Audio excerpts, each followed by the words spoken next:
Listo, ahora sí. Bueno, primero me gustaría iniciar explicando un poco el concepto de un script de control, que de hecho pues me hubiera gustado darlo antes, pero bueno, pues estábamos más bien tirando escasos de tiempo. Teníamos acá un script de movimiento para el tanque y otro script de movimiento para la torreta, y asimismo podíamos tener, digamos, un script para el arma, por ejemplo, que tuviera la torreta. Se la pondré por acá, que nos permitiera disparar, que de hecho pues fue uno de los ejercicios sugeridos para practicar. Este fue cuando no era acá. Y voy a hacer acá, ya aquí voy a poner algo que de hecho es la parte que ya hicieron, que era tener public void, disparar, y acá lo que hacían era que emitían un sonido. Esta fue una de las tareas que tenían pendientes, y lo que hacíamos era acá llamar a disparar, y lo que hacía disparar era tener acá reproducir un sonido. Entonces pues para eso necesitábamos un audio source. Ese audio source lo iba a tener el mismo. Como lo iba a tener el mismo, debíamos obtener el componente get component audio source, y si presionábamos file 1,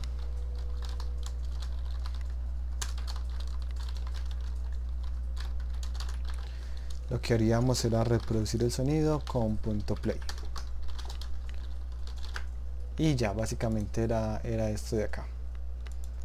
Acá me sugiere cambiarle el nombre. Listo. Y bueno, si se lo cambió acá, tenía que cambiarlo acá también. Ahora, lo que trato de explicar con un script de control es que lo ideal es que tratemos de mantener los scripts de esta forma. Digamos, él sabe disparar, pero él no lo está haciendo porque no tiene un update que le diga que dispare. Asimismo, suena extraño, pero asimismo lo podemos hacer con el movimiento. Entonces podemos traernos el script de movimiento, a ver dónde está.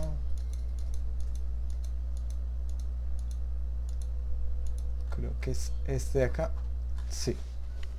Y acá en el script de movimiento, pues de hecho podemos también quitar este update completamente, dejar solo el mover y saltar declarados, pero no están siendo llamados sin ningún update. Y ahora lo que podría hacer es tener un script que efectivamente me va a servir para controlar el tanque, que lo llamaré acá control tanque, y lo tendrá el tanque.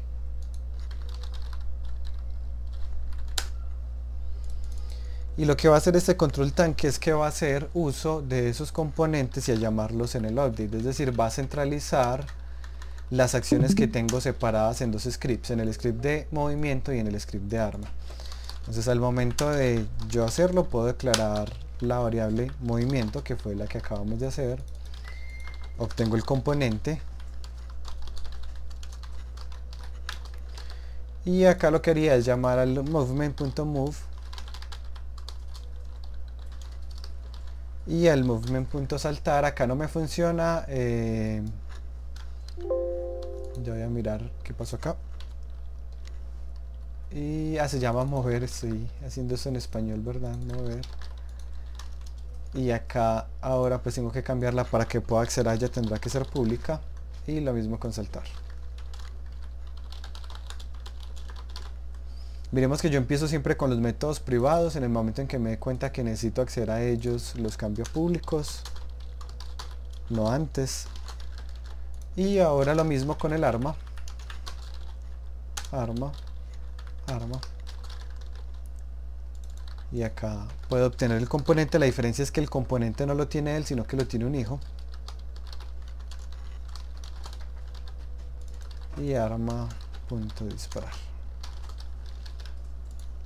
Es acá ya el tanque tiene un script que me permite controlar el movimiento y el arma, en este caso, los dos desde un mismo script. En este caso le voy a quitar esos otros scripts que tenía acá de ejemplo, y le agregaré el audio source que necesita para reproducir el sonido. En los assets que les compartí ya está el sonido del disparo, que es ese que se llama shot firing, y lo pueden agregar acá para que funcione. Bueno, y acá pues debería seguirnos funcionando el movimiento sin ningún problema, y cuando disparo pues emitirá el sonido. Y en este caso pues están creando unos clones, pero eso ya es del otro ejemplo que estaba haciendo. Listo. Ahora, ¿qué voy a cambiar? Bueno, ¿cuál es la gracia de esto? La gracia de esto es que al yo tener un script que me centraliza estas acciones, puedo de forma muy sencilla con una máquina de estados controlar los efectos que ocurren sobre el jugador. Por ejemplo, si el estado es 0 es porque el jugador está normal. En este caso yo puedo decir acá, si estado es 0, puede hacer todo. Y resulta que si el estado es 1, él va a estar con blind. Entonces pondré acá, si de lo contrario, si estado es igual a 1. Ya hay unas secciones que puede ejecutar y otras que no puede ejecutar. Los que están familiarizados de pronto con este concepto y mirando estas tres acciones que tengo acá, si estoy blind, ¿cuál acción podría ejecutar y cuál no? Mover y saltar. Y saltar, sí. Eso. Podría mover y saltar, pero no podría disparar. Entonces lo pongo acá, mover y saltar. Ahora supongamos que el estado 2 significa root. Para los que no están familiarizados con el concepto de blind, blind es en los juegos cuando dejan ciego al jugador, él se puede seguir moviendo, pero todos los ataques que haga van a fallar. En el estado 2 él va a estar root, entonces ¿qué podría hacer y qué no podría hacer? Podría ¿Pasar qué? atacar. ¿Pasar qué? Root. Ruteado pues es la forma en que dice. Va a poder atacar. Va a poder atacar, pero no va a poder moverse. Y de lo contrario, si el estado es 3, supongamos que el estado 3 fuera stun, pues no va a poder hacer absolutamente nada.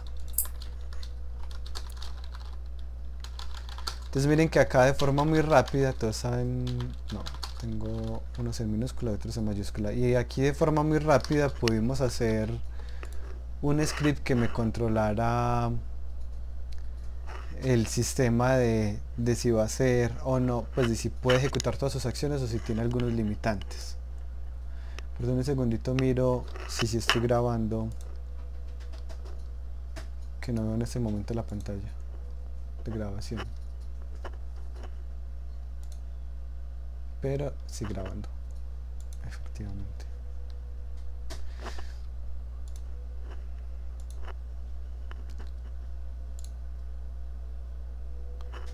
Sí. No, está bien, está bien. Que preferirían que no nos quedara otra vez otra clase sin audio. Listo. Y acá, digamos que la gracia de yo tener scripts separados es que puedo controlar muy fácil las responsabilidades. Falla el movimiento, ya sé que este script tiene el problema.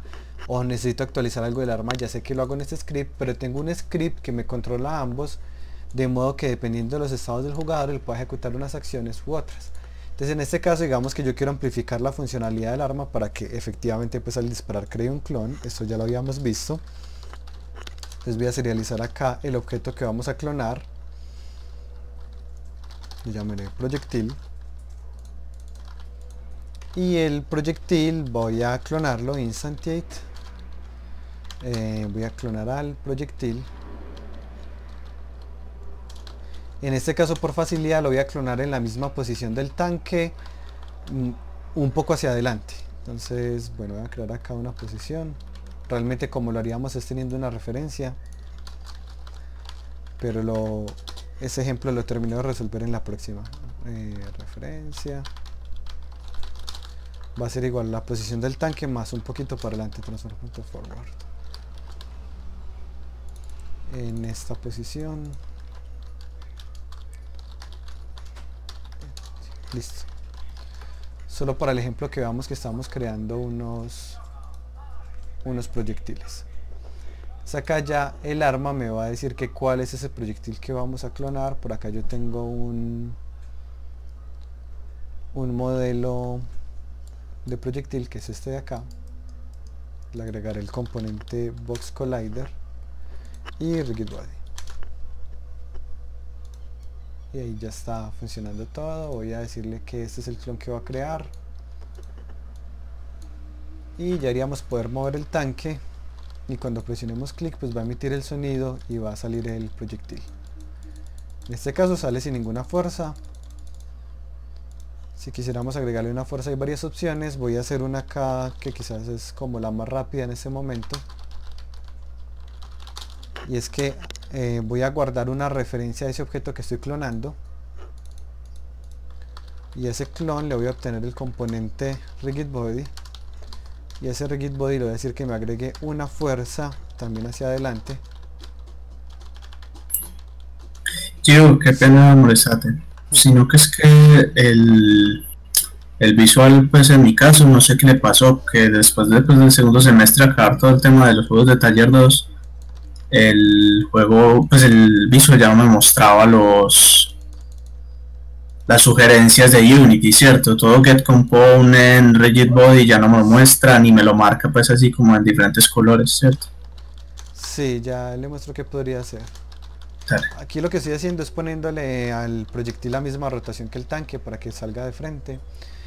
Y bueno, eso lo solucionamos cuando les pase eso. Edit, Preference, External Tools. Miren que si tengan acá seleccionado Visual Studio. Lo más normal cuando ocurre ese problema es que aquí no está seleccionado Visual Studio.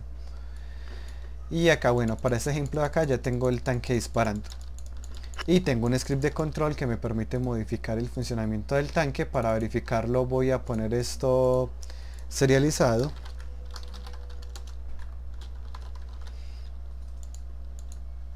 Y acá en el estado 0 puedo hacer todo. Cuando pongo el estado 1 me puedo mover, pero por más que presione clic no puedo atacar. Si me pongo en el estado 2 puedo atacar, pero ya no se mueve el personaje. Y en el estado 3 pues no puedo hacer nada. Normalmente pues no será uno mismo el que modifique el script de control, sino que serán objetos externos. Por ejemplo, puedo crear acá, digamos, una zona. En esta zona de acá el jugador no va a poder atacar, se va a poder mover pero no va a poder atacar. Pensémoslo como un blind. La zona va a ser invisible. El jugador la va a poder traspasar, así que va a tener collider, pero va a estar en trigger, de modo que la pueda traspasar. Y aquí pondré el ejemplo. Entonces create C# script, pondré cubo malvado. Ay, se me fue una D.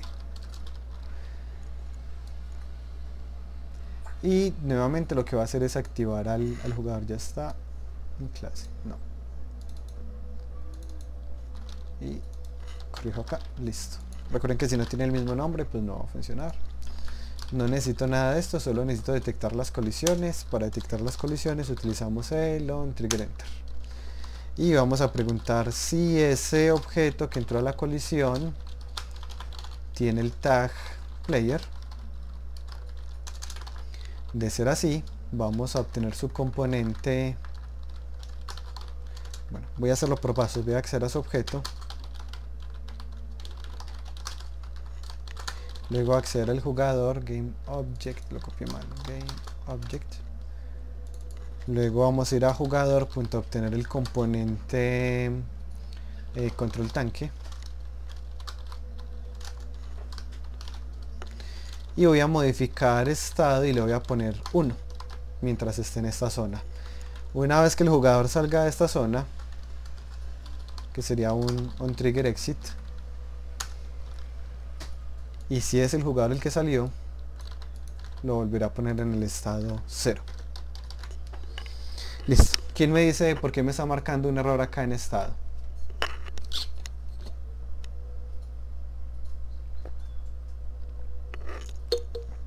Porque no está público. ¿No has hecho la referencia? Pues miramos acá y efectivamente lo puse serializado pero no público. En este caso, si yo necesito acceder al de otro script, vengo y lo cambio a público. Y ahora sí el cubo malvado puede modificar el estado. Verifiquemos su funcionamiento. Agreguemos este componente. Y entonces acá puedo disparar al momento en que entro al cubo. Ya no haría poder disparar, no ocurrió. Posiblemente el tanque no tenga el tag. Efectivamente, le pongo aquí el tag que era player. Y ahora aquí ya no puedo atacar. Y aquí sí puedo atacar. Acá no puedo atacar. Y acá sí puedo atacar. Listo. Entonces miremos que podemos controlar muy fácil todo el sistema. Si quisiéramos un sistema de vida, podría y tiene sentido que esté acá mismo. Entonces acá puedo tener float vida. Empiezan 100. Y ahora supongamos que hay otro estado que se va a llamar 4 igual a envenenado. Normalmente en los juegos cuando uno tiene veneno, ¿qué es lo que ocurre con el jugador? Más lento, ¿ok? Esa sería una opción, sí, pues a veces ralentiza, otras... La vida baja progresivamente. Eso es lo que diría yo es lo más normal, que la vida baje progresivamente. Ah, bueno, sí. Que sería lo mismo con una quemadura, también pues es como el mismo efecto. De hecho la diferencia entre quemadura, que es pérdida de vida respecto al tiempo, y veneno, es que normalmente veneno implica pérdida de vida y algún otro efecto, de pronto ralentización o se recupera menos más lento, lo que sea. Pero bueno, pongámoslo acá. Si el estado es 4, ¿qué voy a hacer con la vida? La vida va a ir disminuyendo, menos igual, time.delta time, digamos que voy a perder 2 de vida, perdón, 2 de vida por segundo. Y ya acá tengo mi vida y acá la estoy perdiendo, y lo que va a hacer el cubo malvado es que me va a poner en el estado 4 para que yo vaya perdiendo la vida. Ahora acá, para que podamos verificar que esté funcionando, lo voy a serializar. Y acá vemos que el jugador tiene toda la vida, y cuando entra a esta zona, se me olvidó cambiar acá, guardar, parece ser. Ah, era aquí. 4 y 0. Y acá está, estado 1, y cuando entra en la zona empieza a perder vida. Aquí está, la pérdida de vida. Y no me puedo salir porque en el estado 4 no puse absolutamente nada más. O sea, pierde vida y aparte no se puede mover ni saltar. Pongámosle que pierde vida, pero se puede mover y puede saltar. Listo. Esto es como una de las ventajas de tener este script de control. Ya voy a pasar a la parte de interfaz, pero antes de pasar a la parte de interfaz, ¿qué dudas tienen de cómo fue implementado ese sistema o de las utilidades que tienen? ¿Qué dudas tienen en general de esto que acabo de hacer? Pero ¿en dónde puso los scripts de los estados? El script de los estados. El script que controla esta máquina de estados, esto se llama una máquina de estados. Esta máquina de estados la puse en un script que llamé control tanque, que es el mismo script, perdón, que se encarga de actualizar el movimiento y el arma. Es decir, si vamos a este script de movimiento, él no tiene update. Él sabe moverse, pero él no se mueve. Él sabe saltar, pero no salta. El arma sabe disparar, pero no dispara. ¿Quién es el que controla esas acciones? El script de control. Porque pues en el mismo script lo dice, es el script que controla las acciones. Entonces acá se controla las acciones del arma y el movimiento dependiendo de los estados del jugador. No sé si con eso respondí la pregunta, Juan José. Bueno, ya entendí. ¿Qué otra duda tienen? Yo respecto a cómo hiciste que la referencia de un script a otro, simplemente por el hecho de hacerlo público lo puedes, digamos así, mencionar, usar. Pero ¿qué más desde el script de control de tanque yo estoy accediendo al movimiento, pero estoy accediendo al movimiento porque obtuve el componente, si no pues no funcionaría. Todos los scripts por defecto son públicos. Si usted no lo modifica, viene en público y es lo normal. O sea, si es diferente a los atributos y los métodos normalmente uno los trabaja como privados, a menos de que se necesiten públicos. Los scripts cuando uno los crea, y lo normal es trabajarlo público. Entonces pues sería muy raro ver algo aquí privado y ahí sí no lo podría obtener porque es privado, pero la verdad sería muy extraño pues algo así.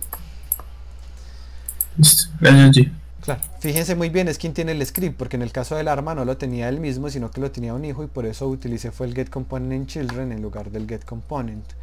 que respecto, por ejemplo, a un script que le había revisado a Laura, estaba muy parecido a esto, pero tenía el get component, en lugar del get component in children, es pues digamos que como observación, dependiendo de la arquitectura que tengan en el juego, por así llamarlo, es muy normal que las armas sean hijos del personaje y no el propio personaje, porque el arma fácilmente puede ser otro modelo separado. Entonces es muy útil recordar que podemos acceder a ellos a través de la jerarquía. ¿Alguna otra pregunta? Profe, ¿y si yo quiero acceder a otro, pues a algo que no está en el tanquecito? Lo hacemos como lo vimos en la clase pasada, hay varias formas. Una por colisión, pues el cubo malvado, cómo accedió al tanque. Sí, A pero no través de lo que está necesariamente, pero colisionado. no es algo con lo que colisione ni nada, es más que todo, por ejemplo, con el UI. Serializando es una de las formas que vimos, o con el buscar, que fueron las dos estrategias que vimos en la última clase. El punto Ok. find y serialize. En este momento, pues de hecho para la interfaz lo haré con serialize, aunque realmente yo no lo hago así cuando estoy trabajando en serio, por así decirlo, pero ya les explico por qué. Listo, profe, gracias. Claro, ¿alguna otra pregunta?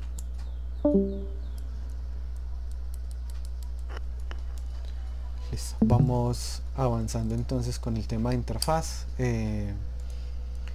Bueno, les comento un poco. Bueno, lo que vamos a ver es una introducción a las interfaces de usuario y una clasificación de interfaces.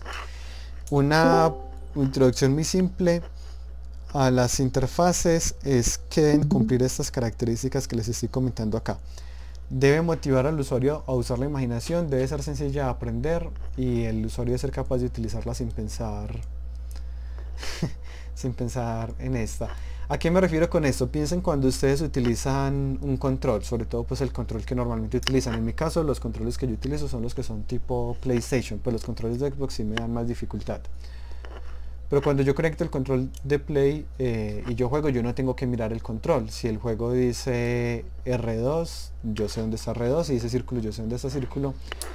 Y eso es a lo que me refiero cuando dice que el usuario debe ser capaz de usar la interfaz sin pensar en esta. La interfaz es esa, digamos, ese objeto que hay entre el jugador y el juego. Eso que me permite interactuar con él, sea teclado, sea mouse, sea pantalla touch, sea control. Pero es ese como mediador que hay entre esos dos elementos. Lo mismo pasa con un carro, pues si los cambios del carro no son intuitivos, si la persona todo el tiempo tiene que estar mirando la palanca o mirando el pedal, pues entonces posiblemente pues vaya a causar un accidente, ¿cierto? Poniéndolo como en casos un poco más graves. Y cuando ustedes creen una interfaz, pensando específicamente en una interfaz touch, si el usuario constantemente tiene que mover los ojos del centro de la pantalla donde está ocurriendo la acción para ir a mirar el botón donde está puesto, dónde es que está el botón para saltar, dónde es que está el botón para golpear, entonces posiblemente la interfaz que están haciendo no está bien. Deben tratar siempre de hacerse esta pregunta que estoy señalando en este momento. ¿El usuario va a poder utilizarla sin pensar en ella? O cada vez que yo hago pruebas y pongo a alguien diferente, juega y a los 5 minutos de estar jugando todavía le toca estar mirando la pantalla, ¿cierto? Quiero que piensen muy bien en eso.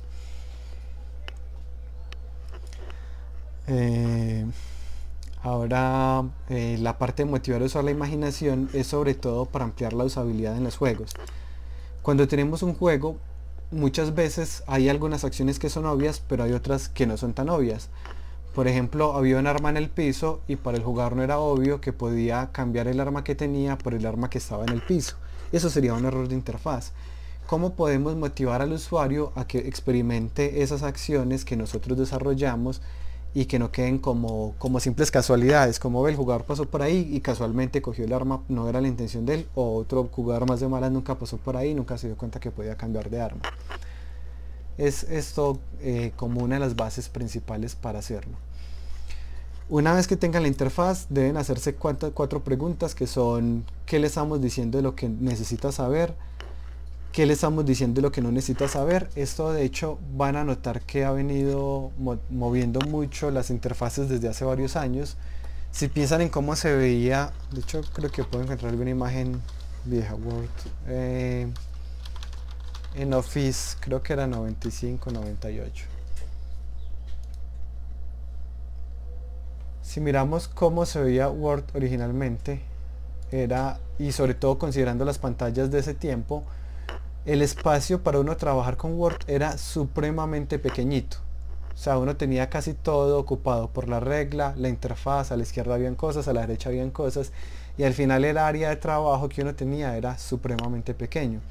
Entonces parte de la actualización de Office junto con otro montón de programas ha sido, bueno, ¿qué le estamos mostrando al usuario que él realmente no necesita saber? ¿Será que él todo el tiempo necesita saber qué está escribiendo con Times New Roman? ¿Será que él todo el tiempo necesita ver la regla?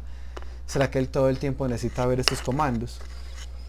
Y finalmente cuando nos hacemos estas preguntas y nos damos cuenta que a veces le estamos mostrando al jugador elementos que él no necesita ver todo el tiempo, podemos llegar a simplificar la interfaz y hacer que sea mucho más cómoda para el jugador.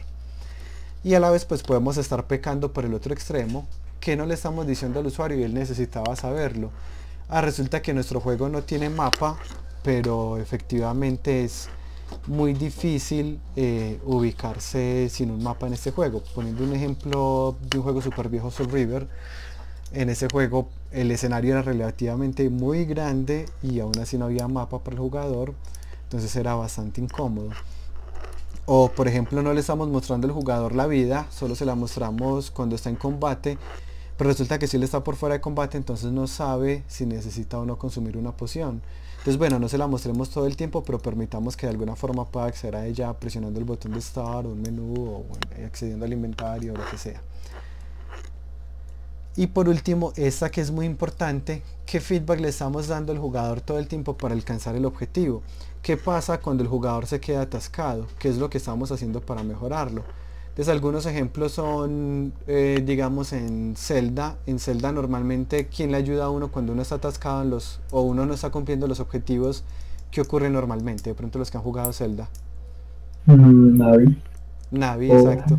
Sí. Navi dice, hey, listen, y le da a uno pues como tips, pues a veces se vuelve muy incómodo, no hay que llegar a ese extremo, pero le da a uno tips de lo que uno debería hacer. Inclusive en uno de los celdas Link mira a los objetos con los que uno debe interactuar cuando uno lleva tiempo sin hacerlo, y hay otros juegos como Ori and the Blind Forest en donde le recuerdan a uno a través de un sistema que sale como, ve, recuerda que el árbol necesita nuestra ayuda, recuerda que tenemos que ir allí porque no sé quién necesita nuestra ayuda, ve, recuerda que debemos explorar, indicándole siempre a uno como a dónde es que uno debe ir. Entonces es un mapa abierto, pero siempre hay algo que le ayuda a uno a alcanzar ese objetivo.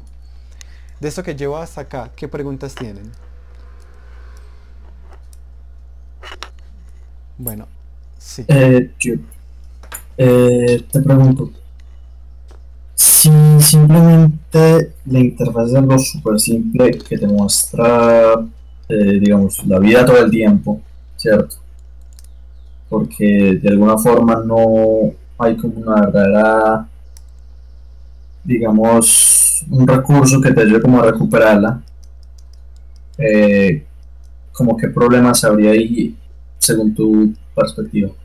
No, normalmente la vida casi siempre es visible todo el tiempo, a menos de que afecte mucho de pronto como a la estética de juego, o que sea una interfaz demasiado densa, pero en general la vida por lo general siempre se le muestra. Pues de hecho creo que Ori and the Blind Forest, creo que él solo la muestra la vida de los enemigos hasta donde recuerdo cuando uno los atacaba, pero es más porque ellos se enfocaron mucho en el tema, un tema muy artístico. Entonces digamos que ellos, como lo veo yo, quieren mantener muy limpio los escenarios. Como el escenario siempre es muy bonito, casi que uno está jugando y en cualquier momento uno puede capturar pantalla y ya tiene un wallpaper para el computador.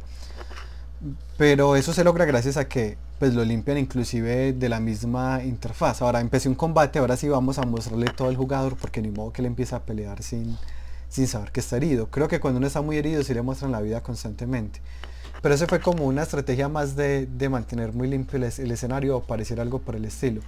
Y ya hay un problema es cuando la interfaz es demasiado densa y hay tantas acciones a la vez que se vuelve incómodo. Pues de hecho, un ejemplo podría ser World of Warcraft. World of Warcraft, uno puede tener bastantes hechizos, bastantes son bastantes. Entonces miremos acá. Esta es como se ve a veces la interfaz y si miramos a veces es demasiado densa. Porque es entre todos los hechizos que puedo lanzar, todo lo que tengo en el inventario, todos los ítems que tengo a la mano. Y eso que acá no tiene todos los hechizos visibles porque realmente tendría que tener otra filita de hechizos por acá. Aparte de que también entonces están las barras de vida de los enemigos, el minimapa, todos los textos que pongan. Aquí pues está en una parte muy vacía, entonces no se nota. Pero cuando uno estaba en la ciudad principal se saturaba mucho de mensajes. Algo como esto que están viendo acá, ¿cierto? Entonces cuando la situación que ocurre es algo como esto, entonces ya yo debo cuestionarme, bueno, no, si solo es la barra de vida, bien. Pero cuando yo llego a situaciones tan extremas como esto, porque resulta que es un juego multijugador y yo puedo ver la barra de vida de todos los de mi equipo, entonces ¿qué estrategias voy a plantear para esto? Como podría ser, no sé, solo mostrar la vida de los que están más heridos, solo si están por debajo del 50%, o mostrarlo solo si yo decido verlo, pues o dependiendo de mi rol, si soy el healer, pues lo normal es que de pronto sí pueda acceder la vida de todos todo el tiempo, pero el resto no, no sé. Yo sería pensar dependiendo de la naturaleza del juego. Pero miremos que juegos que son pues muy grandes, pues es de Blizzard, que es una empresa pues súper grande y ahora sí la interfaz es algo que podría mejorar. ¿Qué ejemplo tienen de pronto de algún juego que les parezca el caso opuesto, que la interfaz esté muy bien hecha?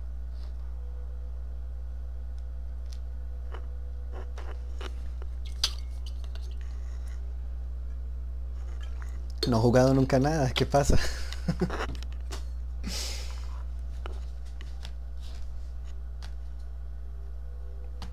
Mario es muy sencillo pues porque Mario realmente solo tiene las moneditas y el tiempo. Pero sí, pues sería un ejemplo de algo muy simplificado. Bioshock es chévere.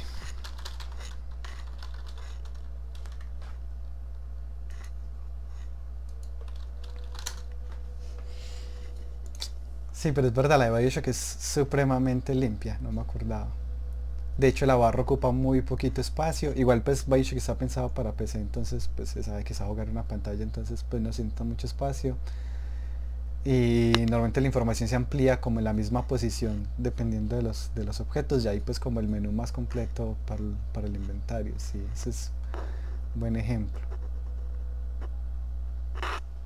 Tomb Raider.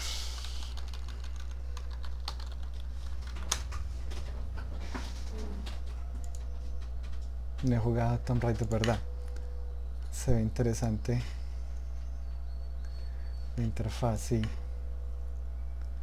Eso es algo que se empieza a dar también mucho en la mayoría de juegos, y es que la mayoría de juegos empiezan a manejar transparencias, que eso no se veía en los juegos muy viejitos, de modo que yo pueda pausar, pero yo siga viendo como pues parte del escenario, y es algo que utilizan muchos juegos. Y es muy importante que tengan esas referencias presentes todo el tiempo al momento de hacer una interfaz. God of War también tiene una interfaz muy sencilla, pero igual en God of War el interés es muy sencillo, pues como tratar de hacer un combo grande y hacer, pues porque es un hack and slash, casi todos los hack and slash no tienen una interfaz muy compleja. Y tiene simplificadas las barras acá mismo, sí, es interesante. Crypt of the Necrodancer. A mí Crypt of the Necrodancer de hecho no me convenció tanto la interfaz, me pareció, por ejemplo, que para activar el modo multijugador no era así como súper obvio, habían cosas en Crypt of the Necrodancer que no me parecían como tan obvias todo el tiempo. Igual, bueno, pues por ejemplo me parecía chévere que uno podía seleccionar, para los que no están familiarizados con este juego, es un juego que está muy musical, va asociado al beat de la música. Si uno hace las acciones en el momento del beat hay algún efecto adicional, y uno puede seleccionar su propia canción, entonces en ese caso pues uno juega con la propia canción de uno. Lo curioso es que no la lupean, sino que si se acaba la canción simplemente se acaba el nivel, algo pues que no me convenció. Mortal Kombat, sí, Mortal Kombat igual todos son muy parecidos a todos los juegos de combate, que puedo tener una barra de vida, dependiendo del tipo de juego, una barra de maná o una barra de energía para convertirme, como es el caso de Bloody Roar. Y la barra, y también la misma barra de los combos también. Bien, ahora es importante que traten de tener siempre como los referentes positivos y los referentes negativos, como bueno, qué juego estuve usando y la interfaz en definitiva no me gustó, para tratar de tenerlo siempre presente y no cometer esos mismos errores. En la medida en la que conozcan más juegos, pues va a ser más fácil hacer unos planteamientos que otros. Obviamente hay unos temas que son muy intuitivos, pero siempre mi recomendación es tengan muchos referentes. Hay un concepto adicional que voy a mencionar para este tema, es el concepto de diegetic. A ver, es un juego completamente sin interfaz. Sí, sobre todo en esos juegos, pues podría pensarse como por ejemplo los juegos, a ver qué otro, Gris entraría en la categoría de Gris, sí, Gris entraría en la categoría de platformer, me imagino yo.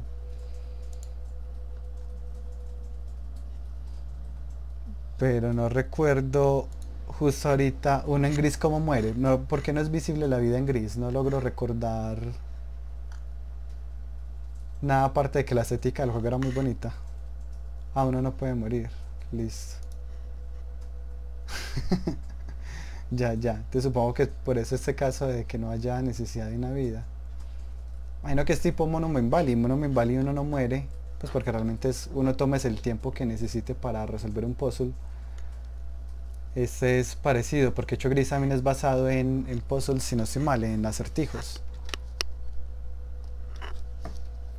Sí, plataformas de acertijos, sí. De hecho, sí, mismo ejemplo con Monument Valley, que no necesita ninguna interfaz adicional. Pero ya, en este caso de los juegos con acertijos, normalmente pues se pone el tiempo. Ya en este caso, pues como más por la naturaleza de Gris, de pronto no lo han puesto, no sé, para no presionar al jugador, pero no recuerdo si se lo muestran o no al final de terminar el nivel. Monument Valley. Ah, sí, toca aclarar videogame. Lo mismo en este caso, pues no hay tampoco nada de interfaz. Hay unos hints, pues unos consejos que van saliendo cada tanto. Sí, Gris es interesante para los que no lo han probado. Hay otro juego que de pronto ya varios probaron, por si no, se los recomiendo, Transistor. Me llamó la atención, me pareció entretenido. No me lo terminé, pero me pareció muy entretenido. Para los que no lo conocen, este es chévere. Sí, Transistor es bien interesante. Es como estrategia entre comillas por turnos, pero los turnos realmente es tiempo real, solo que uno congela el tiempo. No estoy seguro cómo describirlo, pero vale la pena que lo prueben. Ahora, retomando acá, hay un concepto que se llama diegetic. Diegetic es todo aquello que hace parte de la ficción. Por ejemplo, cuando uno se está viendo una película, los subtítulos no son diegetic, están por fuera de la ficción. Cuando hay algún elemento mal ubicado, pues que no es lo normal en las películas, que no va en la ficción, pues es un elemento que no sería diegetic.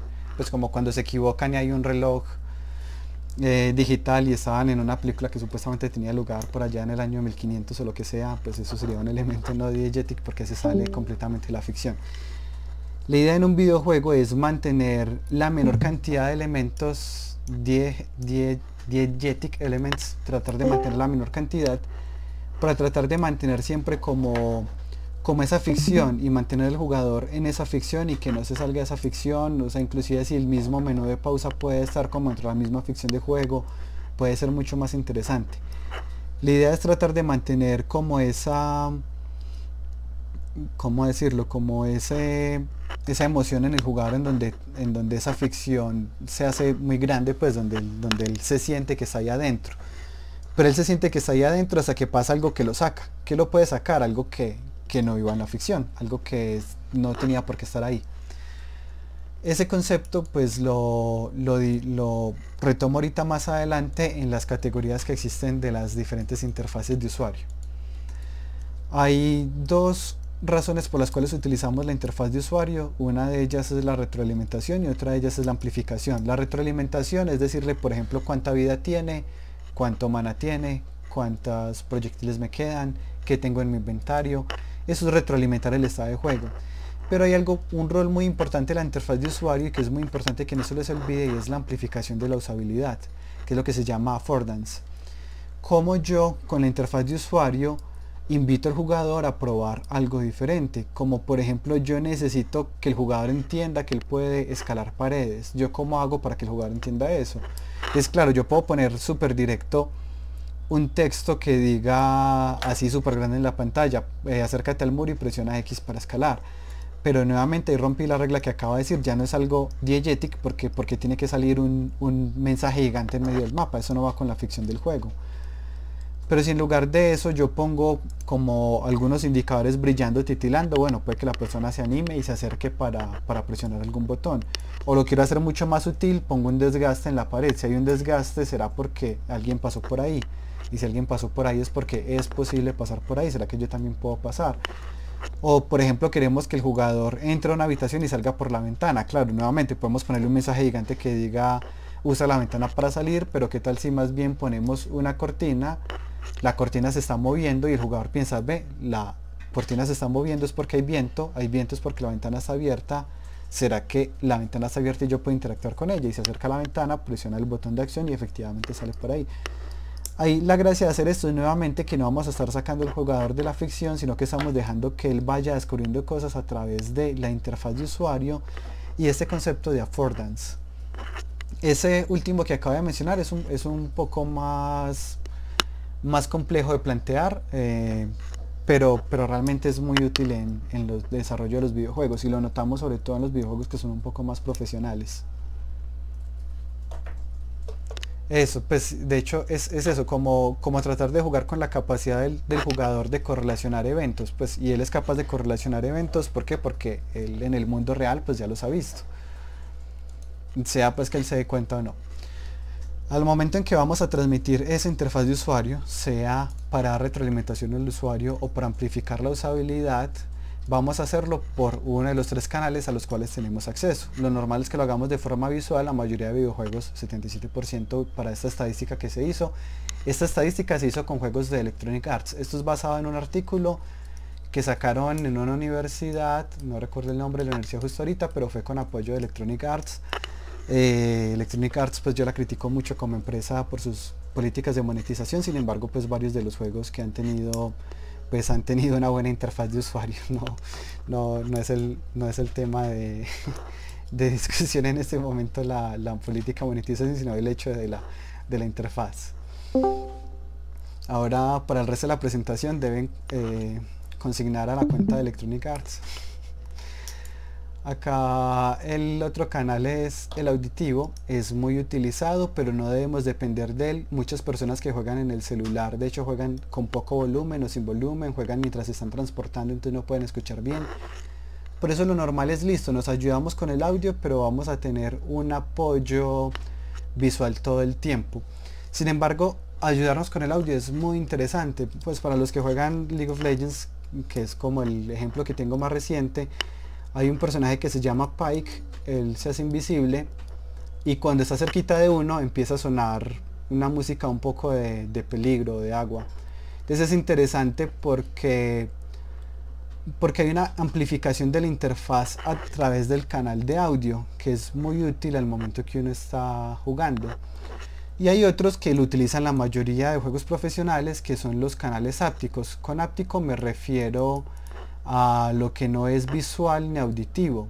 Por ejemplo, la vibración es muy normal en los videojuegos de las consolas. Uno está jugando y uno recibe un golpe, entonces el control tiembla, y es muy útil porque a veces uno está distraído, uno está muy concentrado jugando de camper y tiene la mira y solo está viendo la mira en ese momento, no se da cuenta que alguien le hace daño, pero con el control vibra. Y en ese momento uno dice, ah, claro, vibró, algo pasó, alguien me está haciendo daño, tengo que reaccionar rápidamente. Y lo mismo en los juegos de celular. En los juegos de celular también se utiliza mucho la vibración para indicar que yo presioné un botón. Es muy útil porque a veces uno siente que las respuestas pueden ser lentas por los tiempos de carga, pues la capacidad del celular finalmente es un poco más baja. Entonces cuando yo presiono y vibra, como que me confirman, ah sí, presionaste el botón, no tienes que presionarlo otras 10 veces porque ya ocurrió. O estoy jugando en el celular y me hacen daño y lo mismo, una vibración suave que me indica recibí daño, ah listo, está bien, me están como dando una información adicional. También, de hecho, desde Mario 64, cuando uno se quedaba sin aire, uno estaba bajo el agua y se empezaba a morir porque se estaba quedando sin aire, el control empezaba a vibrar. O tomando ejemplos nuevamente supremamente viejos, pues los juegos de los 90, que son los que yo más jugué en consola. En Metal Gear Solid, cuando lo electrocutaban a uno, era una vibración en el control. Y a veces rompían la cuarta pared. En Metal Gear Solid, esas tácticas de espionaje, había una parte donde lo estaban torturando a uno debía presionar cuadro múltiples veces para evitar pues morir en esa tortura. Uno, pues de hecho era muy difícil, uno quedaba mancado del brazo, y cuando terminaba lo llamaban a uno, al comunicador pues del personaje, y le decían que se pusiera el control en el brazo para descansar, y lo que hacían en ese momento era que ponían el control a vibrar para que uno se hiciera una especie de masaje en el brazo, pues rompiendo ahí como la cuarta pared. Pero me pareció muy interesante pues que utilizaran este canal áptico, y que la mayoría de juegos lo hacen, pero al momento en que yo veo los juegos que han hecho todos los estudiantes que yo he tenido y que he visto en la carrera, hasta ahora no he visto ninguno que efectivamente haga uso del canal áptico, a pesar de que uno en el celular puede modificar la vibración desde Unity, o a pesar de que Unity uno pueda acceder a la vibración del control, por ejemplo. Nunca he visto ningún juego de ustedes, pues, o de sus compañeros de semestres más adelante que lo hagan. Entonces por eso trato de como hacerle mucho énfasis. Realmente es un canal que no deben dejar de lado, sobre todo ahorita que está tan de moda el tema de realidad virtual, y los controles también tienen un sistema de vibración muy bien hecho. La vibración pasa a ser una herramienta muy útil. No, pues supongo que la mayoría no han jugado Angry Birds en realidad virtual. Es muy entretenido. Ojalá cuando la situación esté un poco más normal lo podamos jugar en la universidad. Lo llevaré en algún momento. Pero al momento en que uno jala la resortera, uno siente como si estuviera jalando una resortera por la vibración que está ocurriendo. Es muy interesante. O cuando uno juega Vader Immortal, que es el juego de realidad virtual que sacaron entre Facebook y Disney, lo mismo para Oculus Quest, por la realidad virtual, hay una parte en la que la nave de uno está siendo capturada por una nave del Imperio, y en ese momento la nave empieza a temblar. Pero no solo la nave tiembla, sino que los controles tiemblan muy fuerte y la vista también está temblando. Entonces uno efectivamente siente que uno está parado en un lugar que está temblando, que uno está en una especie de terremoto. No, los cascos de realidad virtual que yo utilizo normalmente están en la universidad y no puedo ir a la universidad por ellos. Entonces no he podido probar nada nuevo. Es muy triste, sí. Los había devuelto hace como 2 semanas antes de la cuarentena, los devolví, y luego nos tocó salir de la universidad un poco apresurados y no pude recuperarlos. Pero bueno, ya será en otra ocasión. Sí, me hubiera servido más no haberlos devuelto. Bueno, ahora antes de seguir, ¿qué preguntas tienen de los 2 últimos conceptos que acabo de mencionar? Son el de interfaz de usuario para retroalimentación o para amplificación, y el de los canales para la interfaz de usuario. ¿Qué preguntas tienen de estos? Yo, ¿cómo se hace, pues cómo accedo yo a la vibración de un celular en Unity? Ya que lo mencionaste. Ya esa pregunta más técnica la respondo más fácil por el chat, porque me toca buscar la documentación. No es una función que yo me sepa de memoria, pero está pues en la documentación oficial. Si me acuerdan ahorita lo pongo por el chat de fundamentos. Y ahora, ¿alguna otra pregunta? Listo. Siguiendo por acá, vamos a categorizar, con base en este concepto que vimos ahorita, la interfaz en 4 categorías.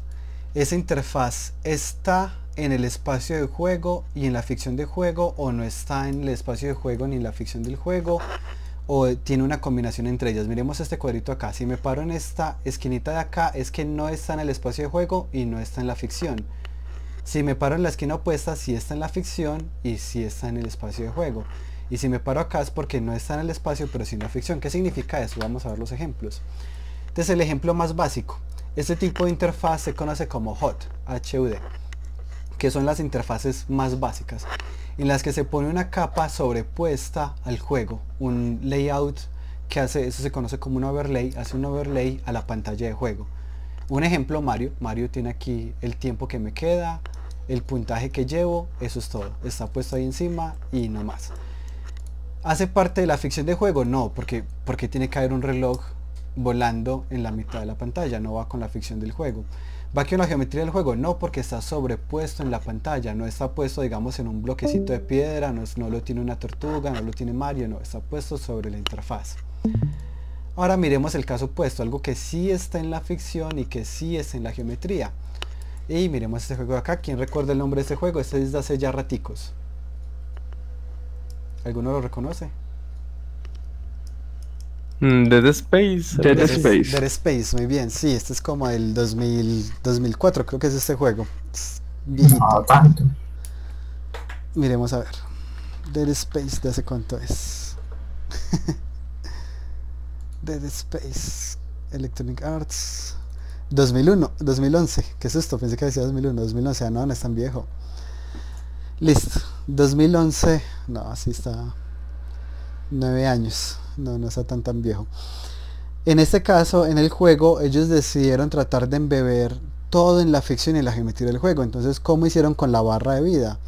Pues la barra de vida está embebida dentro del jugador, se mueve con el jugador, así que hace parte de lo que decíamos acá. ¿Los elementos hacen parte del espacio de juego? Sí, están en el espacio de juego, están dentro del jugador. ¿Va con la ficción del juego? Sí, porque acá nos dan un contexto de que uno está con un mecánico que tiene un exoesqueleto, que es muy tecnológico y es capaz de medir si ese mecánico está saludable o si está herido. Entonces va con la ficción del juego, el que la barra de vida de él esté en el exoesqueleto que él tiene puesto y que esté visible todo el tiempo acá. Aparte, cualquier ítem que uno iba a recolectar, pues también tenía una interfaz que estaba en el espacio de juego, se ponía encima del ítem y aparte estaba en la ficción. ¿Por qué? Porque el casco de él, que es tan tecnológico, viene con un sistema de realidad aumentada que le permite ver información adicional de lo que está ocurriendo. Entonces es muy interesante porque acá ellos hicieron un esfuerzo muy grande colectivo entre el equipo de arte y desarrollo, que fue pues algo que ellos mencionaron cuando les hicieron la entrevista sobre este tema de la interfaz, para lograr mantener al jugador siempre muy dentro de la ficción del juego, o sea que el jugador se olvide por completo del mundo real y todo el tiempo esté concentrado en el juego como su nueva realidad, por así decirlo, tratando nuevamente, como les decía ahorita, de evitar algún elemento que lo saque de esa ficción, algo que pase que no tiene por qué ocurrir, que me pueda sacar, como podría ser por ejemplo una interfaz volando que no es como tan embebida. Hay por supuesto combinaciones de estos dos elementos, que son por ejemplo geometry, cuando la interfaz coincide con el espacio de juego pero no con la ficción. Sí, es lo mismo con el HUD de Halo. En Halo de hecho es lo mismo, es el casco que él tiene, que es como si no fuera el personaje, y inclusive el casco es muy interesante porque le ponen curvatura a la interfaz, que no es así pues como algo súper sencillo de hacer, tuvieron que sacarle pues un ratico a hacerlo. Hay interfaces entonces que son intermedios, como por ejemplo los que van en la geometría, del juego. En este caso este es Left 4 Dead.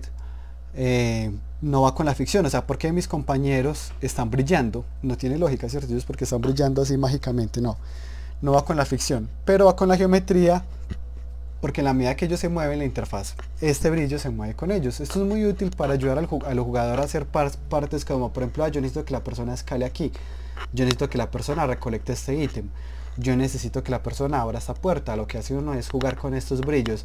Hay algunos que son más sutiles, uno de ellos que me llamó la atención fue el de Zelda, el de Nintendo Switch, cuando brillan por ejemplo las manzanas. Zelda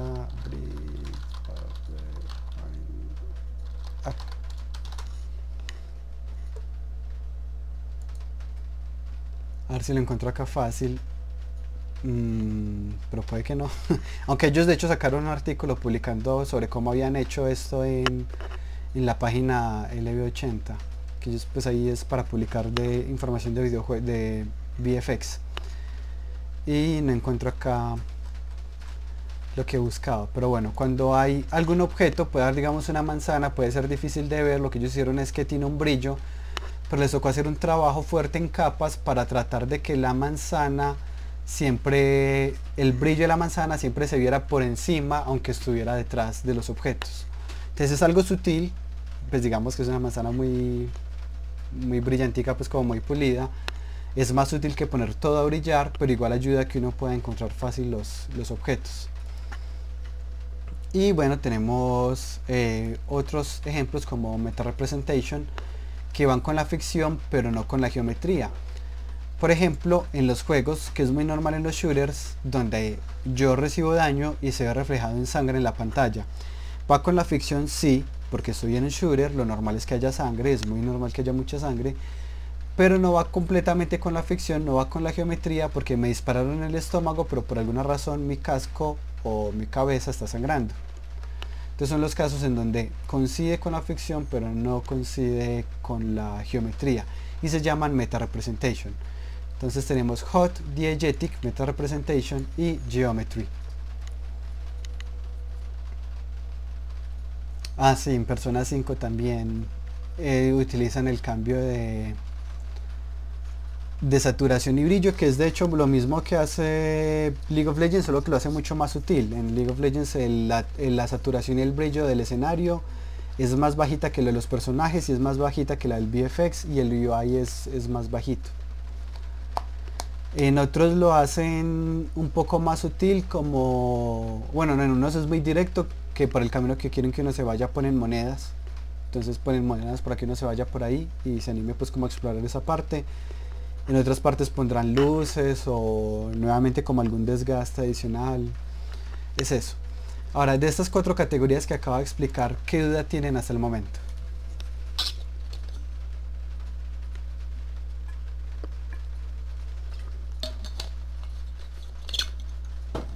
Hay otro ejemplo que se me acuerdo de Meta Representation en GTA.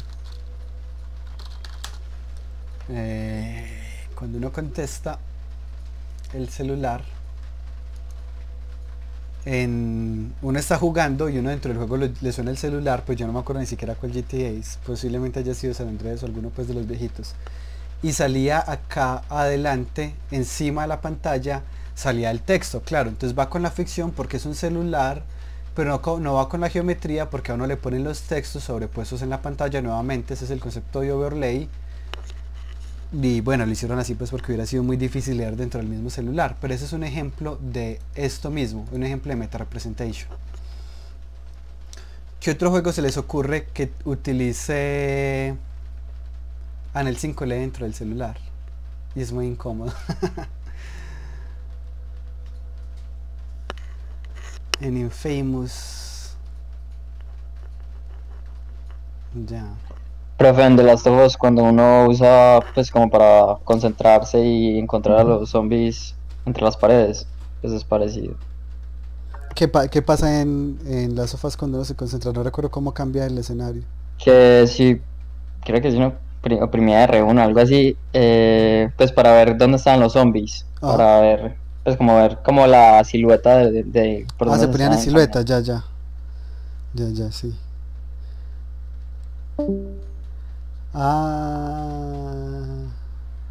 No, yo vi también el de Tomb Raider. Y era, sí, o sea, parecido a... Aunque veo que este es demasiado... En Tomb Raider se pone completamente en escala de grises. O este es un ejemplo muy exagerado. Pues porque pareciera que todo está desaturado aceptando esas partes. Sí. Tengo que probarlo y lo descargué ese día que estaba gratis y no lo he probado.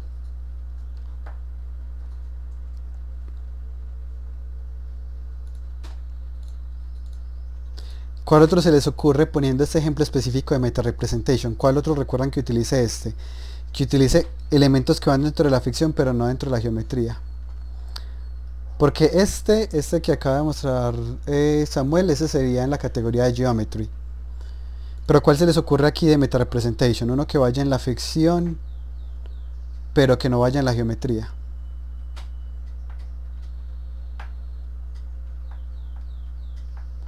Entiendo, no es todo el tiempo, solo cuando uno decide activarlo.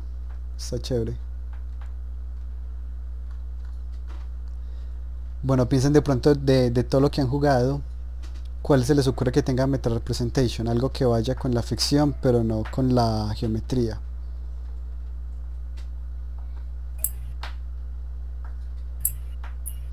No sé si el caso de, por ejemplo, la saga de Batman Arkham en el modo detective, que a veces en ciertas situaciones él te pide escanear como ciertos químicos, ciertas sustancias o incluso, ¿cómo es que dice esto? Huellas dactilares. Ujú. Y, o sea, es como si, es como un poco de ambos, ¿cierto? Es tanto la Sí, para ficción mí, como el... sí, porque a mí eso sí me parece, a mí se me parece, sí lo copié en Arkham. A mí me parece que ese modo detective de Batman es muy diegetic, pues me parece que va mucho con la ficción, pues porque pues Batman es lleno de gadgets, entonces, ¿cómo se llamará en inglés? Detective Mode. Supongo. Y copié mal. Sí, no, o sea, yo este lo clasificaría en la categoría de diegetic, pues porque supone que todo está justificado dentro del hecho pues de como el sistema tecnológico que él utiliza. Pero sí, pues es igual un poco difícil. Ah, sí, en BioShock también sale la sangre de la cara. Es que de hecho es lo más normal en casi todo, en muchos FPS es muy normal esta estrategia que es nuevamente meta representation. Bueno, hay otras categorías adicionales, meta perception cuando se combinan estas y estas signifiers, que es la que les quiero hablar, que mencioné ahorita. Y los signifiers son, pues ese es un concepto que yo sé que ya ustedes han escuchado. Es más, dejemos, uno de ustedes, el que quiera, nos cuenta qué entiende por signifier en un videojuego.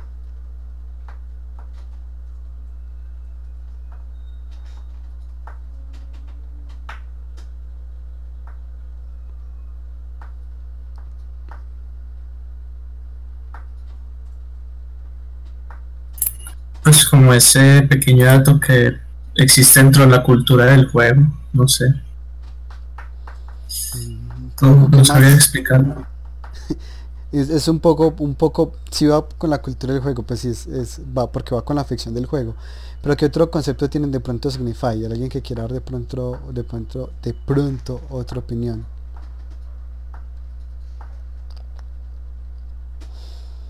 Ese es uno muy útil, casi siempre ponen desenfoques o vibración en caso de explosiones, en este caso con lo del grito. Me acuerdo pues respecto a cámara, me acuerdo en Zelda, en el Ocarina de Tiempo, cuando el zombie gritaba que se congelaba la cámara, pues uno no podía moverse, era muy entretenido. Los primeros traumas de... Ajá. Sí, sí, la primera vez que uno lo experimenta es muy interesante. Bueno, les ayudo un poco con el concepto de signifier. El signifier son esas pistas que hacen parte, aunque uno no lo crea, de la interfaz de usuario en esta categoría que hablamos ahorita de affordance, que nos van a permitir guiar al jugador, pero de forma muy sutil, no de forma tan directa como las otras metodologías que hemos hablado. Un signifier muy común es que uno está en un juego cualquiera, digamos en una especie de dungeon, y uno va caminando y hay una zona donde hay muchos esqueletos, hay muchas calaveras, hay muchos muertos. Y uno dice, bueno, ¿por qué hay tantos muertos acá?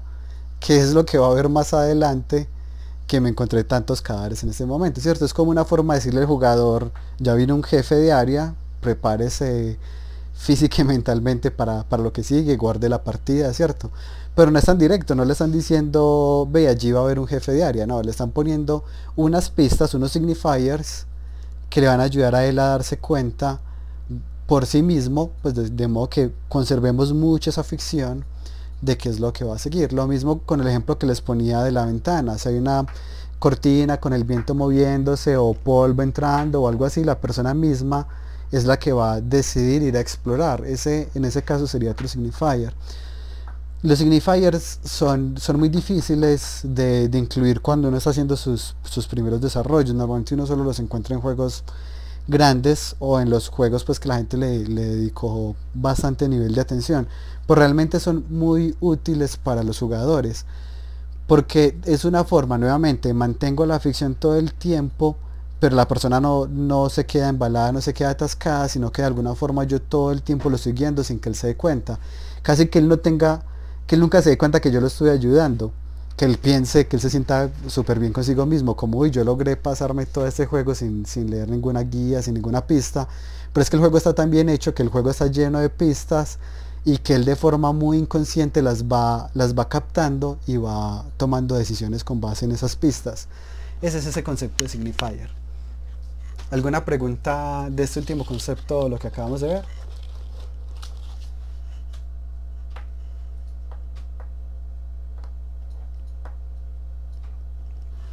No, ok, continuemos. Pero bueno, antes de continuar, mismo ejercicio ahorita. ¿Qué juego, qué signifier recuerdan de algún juego? Cualquier juego. Ojalá alguien que no haya participado. Que hay varios muy callados.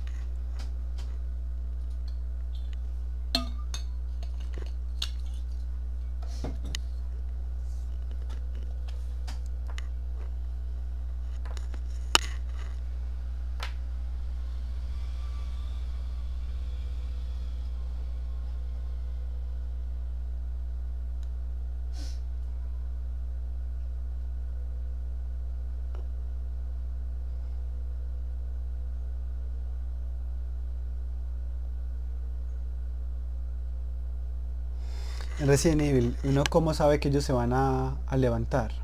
¿Cuál es el signifier ahí? El último Resident Evil que jugué fue en PlayStation 1, eso fue hace mucho rato.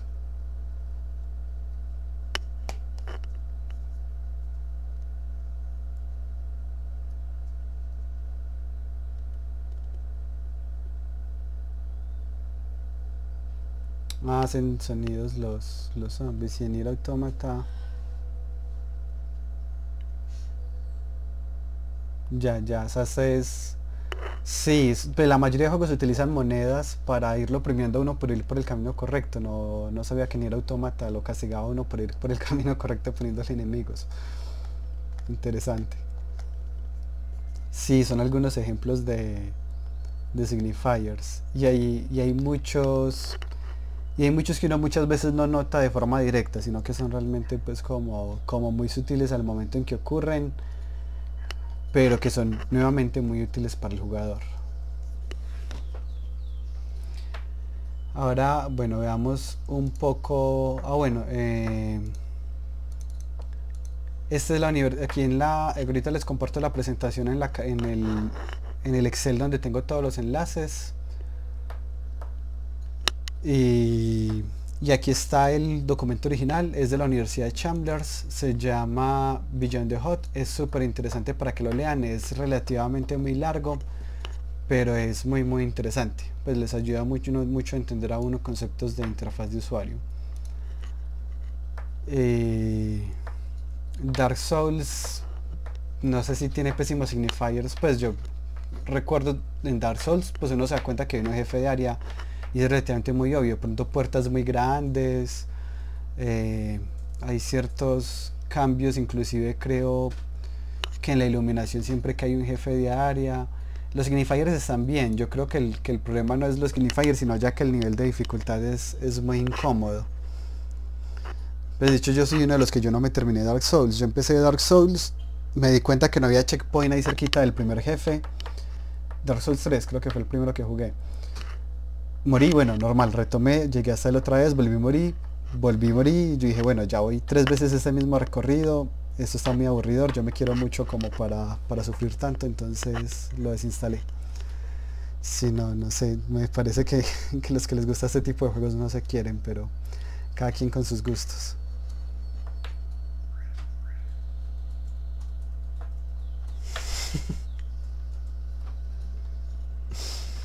Ahora lo que quiero que veamos es, bueno, cómo implementamos efectivamente, cómo implementamos un poco de esto que acabamos de ver. Específicamente pues quiero hablar de las dos más sencillas, vamos a hablar de Geometry y de Hot, que son las dos más sencillas de implementar en Unity.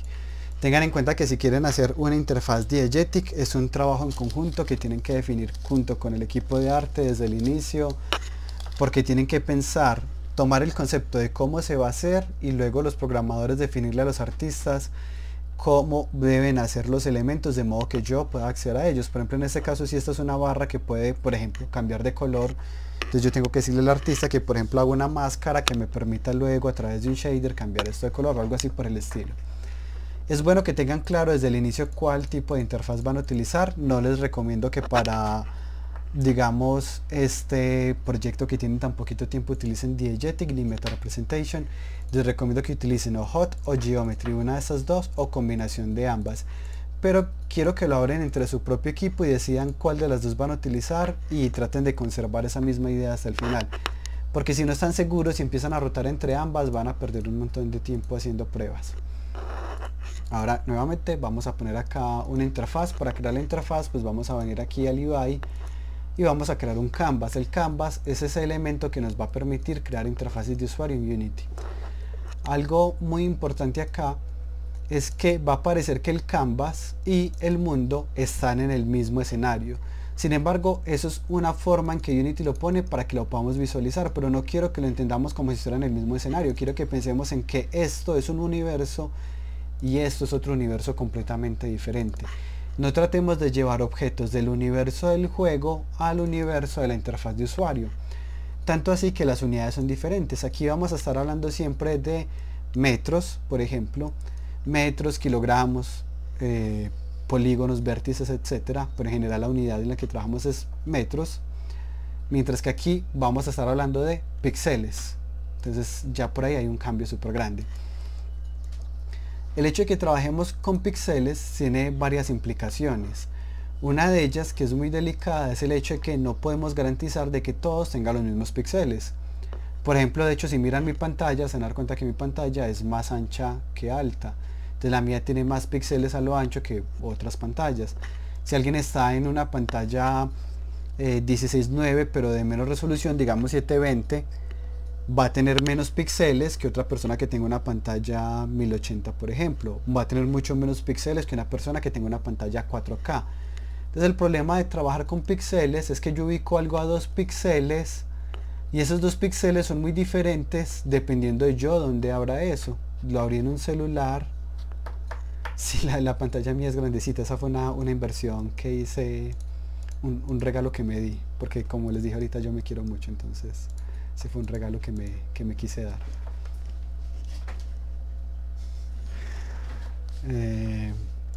Entonces acá vamos a tratar de no depender de esa cantidad de píxeles y para eso,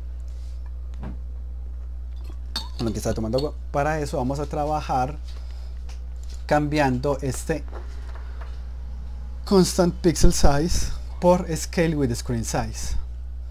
Scale with Screen Size lo que nos va a permitir es que indiferente si yo lo abro en una pantalla pequeña o en una pantalla grande o en un televisor 4K, él va a conservar esas proporciones que tenía. Que de hecho esa era una pregunta que me hacía Isabel hace poquito, que creo que era esto, no sé si habrá sido algo diferente, que se les podía estar moviendo la interfaz. Muchas veces cuando ocurre esto es precisamente porque no tengo marcado el Scale with Screen Size, y esto nos va a traer inconvenientes dependiendo de la pantalla donde proyectemos. De hecho recuerdo algunos, un proyecto que me entregaron de programación, un videojuego de hace raticos, no sé en qué pantalla lo hicieron, pero la interfaz de usuario les quedó el botón de iniciar muy abajo y cuando yo lo fui a abrir en mi pantalla, que era más ancha que alta, el botón de iniciar no se veía. O sea, no había forma de darle iniciar. Nunca pude pasar de la primera pantalla porque no podía modificarlo. No podía darle y tampoco podían seleccionar el tamaño en el que iba a funcionar. Entonces es muy importante, vamos a cambiar esto, Scale with Screen Size. Y siguiente, vamos a limitar bajo cuáles pantallas nos va a funcionar nuestro proyecto. Entonces en mi caso estoy trabajando con 16:9, que es 1920 por 1080. Aquí la tengo pues definida, también le pueden poner acá 16:9. Y en este caso pues yo quiero garantizar que la persona que lo utilice no tenga ese mismo problema. Entonces voy a venir a Edit, Project Settings,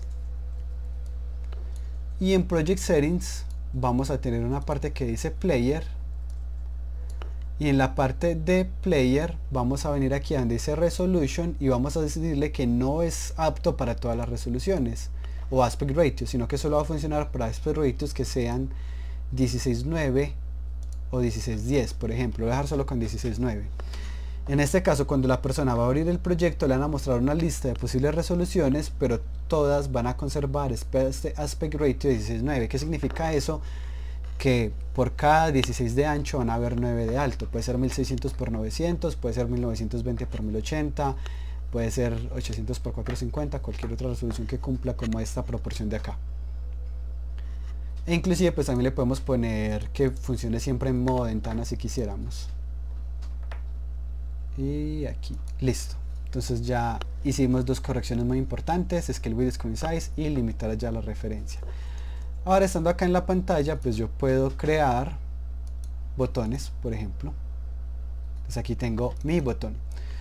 Lo interesante del sistema de UI de Unity es que, pues aparte, entre otras cosas, es muy interesante que es multiplataforma. Es decir, yo hago este botón acá, me funciona en el PC, me funciona en navegador y funciona en Android.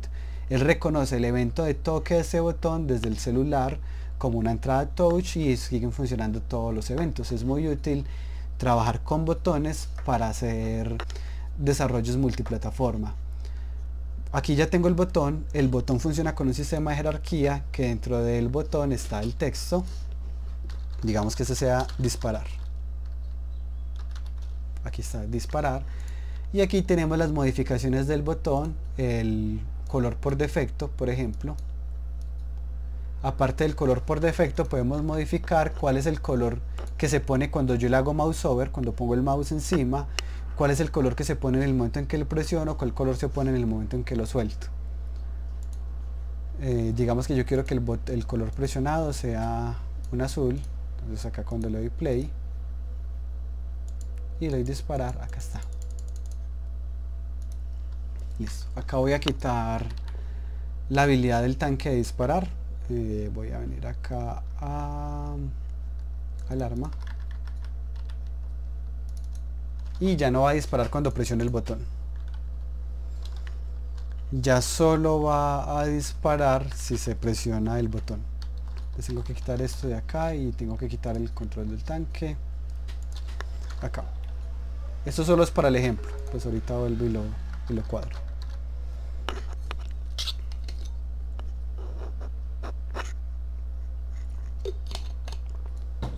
Ahora lo que quiero es que cuando yo presione este botón, pues efectivamente el tanque dispare. Así que vengo acá a los eventos. Esto es un sistema de eventos. El nombre, digamos, oficial de Unity es un sistema de Unity Actions que son serializadas. Lo activo presionando el más y ya quedó serializado acá un objeto sobre el cual yo quiero interactuar. Yo quiero que al yo presionar clic acceda a la torreta y vaya al script de arma y llame a disparar. Desde aquí cuando le doy play no pasa nada, pero cuando presiono disparar, ahí está disparando. Entonces de esta forma empiezo a conectar los objetos de la interfaz con los scripts que yo ya tengo definidos. ¿Preguntas hasta ahí? Pero yo tengo una pregunta. Sí, dígame. Sino que es que en el juego del semestre pasado yo tenía un problema, que tenía un botón de pausa, pero la única manera de jugar en el juego era con el mouse. O sea, yo apuntaba con el mouse. Pero si yo quería oprimir ese botón con el mouse, lo único que hacía era disparar. Entonces, ¿eso cómo se arreglaría con layers o qué? Porque configuramos el mouse como para que siempre apunte, pero si poníamos el mouse sobre el botón no lo reconocía. O sea, la idea era que yo pudiera disparar si presionaba clic en cualquier parte de la pantalla excepto en el botón. Pues sí, prácticamente, pero cuando nos parábamos encima del botón como que no lo reconocía. Pero ahí parece, suena como un problema de layers, de pronto que el botón estaba debajo de algo más. Normalmente cuando uno quiere, pues hagamos esto al revés. Yo tengo un botón y yo quiero que cuando yo presione el botón no dispare sino que salte. Entonces cambiamos este botón por saltar. Y acá ya va a llamar al tanque, al movimiento, a saltar. Listo. Ya voy a hacer el resto de cambios. Entonces aquí él debería saltar, no lo está haciendo. Ya voy a mirar qué pasó, pero quizás tenga que ver con la fuerza de salto. Ah, bueno, no, y que aquí lo tengo por un botón. Entonces ya vuelvo acá a este script y lo cambio, ahora es algo como esto.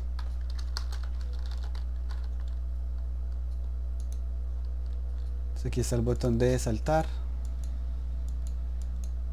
Y salta, como no le puse ningún botón para disparar, pues todo el tiempo está disparando. Volvamos a poner acá el botón de disparar. Listo. Entonces supongamos que yo quiero que cuando yo presione clic, pues él dispare. Pero cuando yo presiono este botón, yo no quiero que él salte y dispare a la vez, yo solo quiero que salte. Aquí el problema es que como el evento es con el mouse, entonces está haciendo las dos a la vez. Ese es un problema común. En el caso de Samuel no era este el tipo de problema, sino que era que el botón ni siquiera se presionaba, ¿cierto? Sí, no lo reconocía. Pues bueno, ya cuando no lo reconoce, sí, parece más un tipo de problema de layers, como si esto estuviera bajo otro objeto, o borraron sin querer el event system. Si uno borra este objeto, ya nada de la interfaz funciona. Es otro error muy común que a veces me preguntan, profe, no me está funcionando la interfaz. Y es que no sabían que era esto, pensaban que era algo que habían creado por error y lo borran y ya la interfaz no funciona. Ese es otro error muy común. Otro error, que le hayan cambiado el layer de UI a otro layer diferente. Pero son como las posibilidades que se me ocurren justo ahorita. Sin ver el proyecto no sabría cuál de ellas fue. Sí, me hice entender, Samuel. Listo. Ahora supongamos que yo quiero esto. Yo quiero que cuando yo presione saltar, salte, pero no dispare. Una solución muy sencilla para eso es crear un botón de saltar. Entonces aquí tengo mi botón, perdón, el botón de disparar, que me va a ocupar toda la pantalla. Este es el de disparar. Y pues lo voy a hacer invisible. Acá. Bueno, no necesita texto. Y cuando presione este, lo que va a hacer es que va a llamar a la torreta y va a llamar a disparar. Y ahora vuelvo y comento esta línea de acá. Y comento esto acá.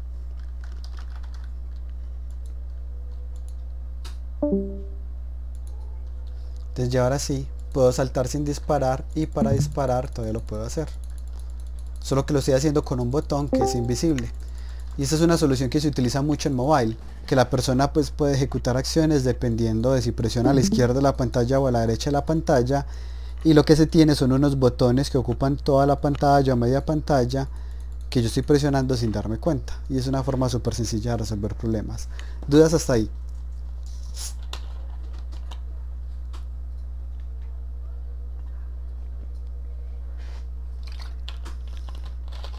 Bueno, ahora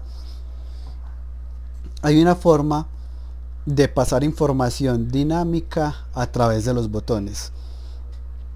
Para pasar información dinámica a través de los botones debemos entender que cada elemento de la interfaz maneja un tipo de información diferente. El slider, por ejemplo, maneja un flotante, el toggle un booleano, el drop down un entero. Un drop down, para los que no están familiarizados, es esto, una lista desplegable. Y el slider maneja un flotante. Voy a hacer unos ejemplos acá. Supongamos que yo quiero definir la fuerza de salto del tanque. Entonces voy a poner acá un método que voy a llamar public void modificar. Voy a ponerlo a que salte un poquito más para arriba para que lo notemos más, de hecho diagonal. Modificador de fuerza de salto, y le pondré acá un flotante que se va a llamar nueva fuerza salto, y lo que va a hacer es que va a modificar este valor de acá.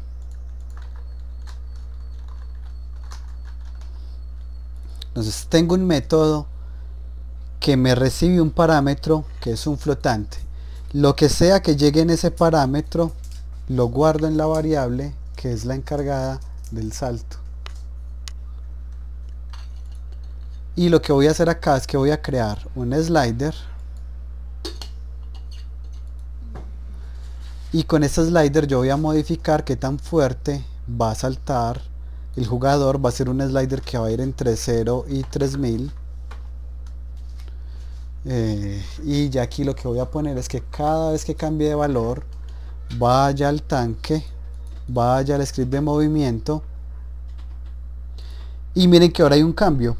Antes solo me aparecía una lista que decía parámetros estáticos, pero ahora hay algo diferente, hay algo que dice Dynamic Float. Este es un modificador dinámico, perdón, este es un método que va a cambiar de forma dinámica dependiendo de lo que ponga en el slider. Es decir, que al momento en que yo hago esto que acabé de hacer, si yo en el slider pongo un 600, él va a traer aquí y ese 600 va a quedar guardado en esta variable, que luego quedó guardado en esta variable, que es la variable que se utiliza para saltar. Miremoslo funcionando. Entonces yo pongo el slider en 0 e intento saltar, no pasa nada. Muevo el slider, salto y salta súper alto. O muevo el slider un poquitico, salto y salta súper bajito. Y ahí está. Esto es una forma dinámica de pasar parámetros, pero funcionó porque estoy recibiendo un parámetro que es flotante y el slider siempre me entrega valores flotantes. Si fuera otro tipo de objeto como un toggle, me pasaría es un booleano que es falso o verdadero. El toggle es un checkbox, como tiene chulito o no tiene chulito, dependiendo de eso me pasa un falso o un verdadero. Preguntas hasta ahí.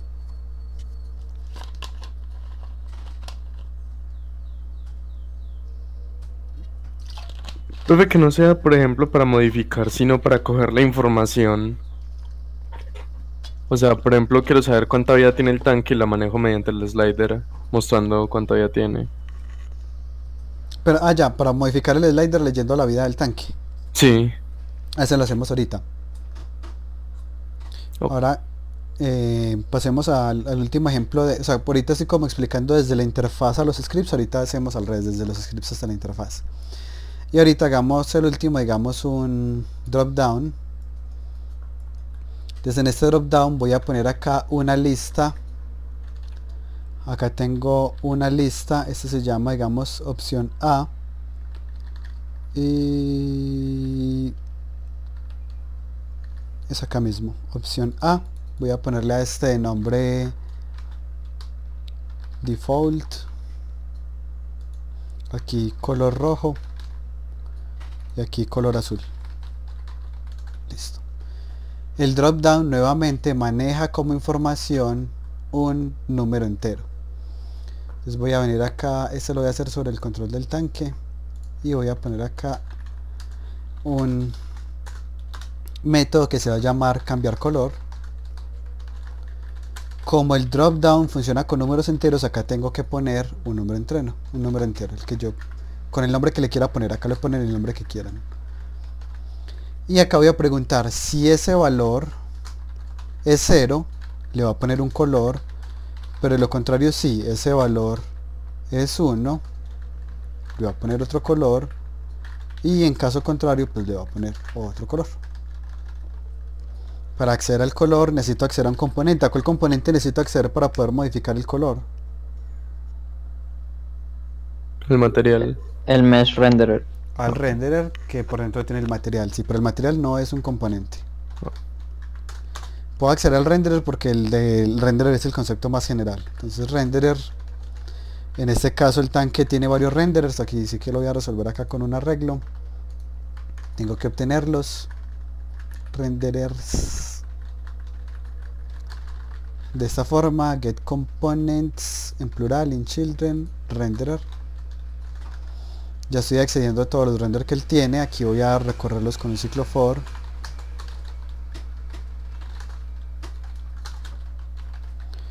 Y acá voy a cambiar .material renderers en la posición y .material.color igual a color.green.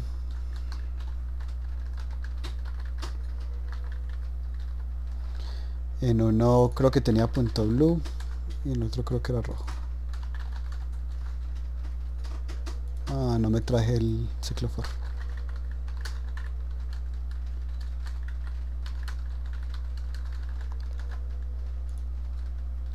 Y ahora acá entonces el dropdown, no le pegué nada, no va a funcionar. Le digo que acceda al tanque y que acceda al que se llama cambiar color. Miren que nuevamente me aparece como dynamic. Si me aparece como dinámico es que lo hice bien, es que efectivamente va a leer la información. Entonces aquí cambio a color rojo, a los hice al revés, color azul y default, que pues cambié el verde porque es un verde diferente, pero ese es el concepto. Entonces miremos que cuando uno hace una lista desplegable, lo que me entrega la lista desplegable es un numerito. Me entrega un 0 si yo seleccioné la primera opción, me entrega un 1 si le seleccioné la segunda opción y me entrega un 2 si seleccioné la tercera opción. Y aquí me va a funcionar. Entonces pensemos en que yo puedo tener un inventario muy sencillo. Yo puedo cambiar de arma, y para no complicarme mucho lo que hago es que pongo una lista desplegable de las posibles armas, y yo en un método leo ese número y dependiendo de ese número pues apagaré un objeto que es el arma vieja y prendí otro objeto que es el arma nueva. Algo como eso pues podría funcionar. Inclusive para una selección de personaje o algo así podría utilizarse algo parecido. ¿Dudas hasta acá?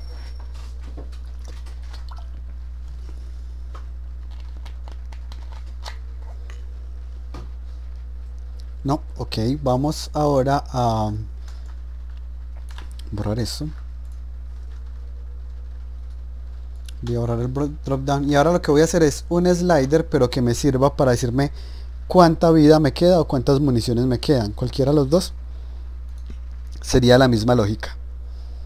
Entonces lo voy a hacer con municiones para hacerlo como un poquito diferente. Entonces esta va a ser la barrita que me diga cuántas municiones me quedan. Lo voy a hacer con un slider, que es lo más fácil pues para el comportamiento que queremos, porque miremos que un slider ya es como una especie de barra de vida, o una barra pues en este caso de municiones.